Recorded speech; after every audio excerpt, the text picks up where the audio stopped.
twagala abantu ba Ssaabasajja bajje banyumirwe babeere ne nannyinimu nga tewali kizibu kyonna.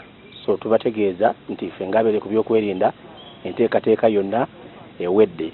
Abantu baffe kye baba tukolera kimu bwe bakugamba nti oyita ku geeti eno kubanga geeti za njawulo, geeti ziri ssatu naye geeti emu ejja kusigala nga yaba VVIP, eyo nga ye geeti enkulu eya wano oba gye bayita Wankaaki.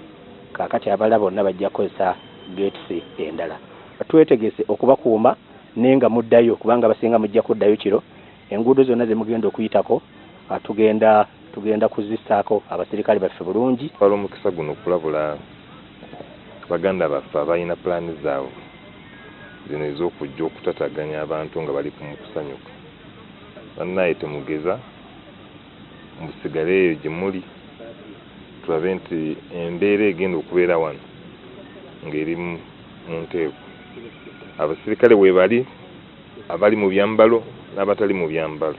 So tugenda kubakuuma n'ebintu byammwe. Tulina bingi bye tubategekedde. Tulina omuzannyo oguyitibwa Hidden Treasure, tugenda kuba tukweka ebirabo bingi nnyo, ettaka, pikipiki,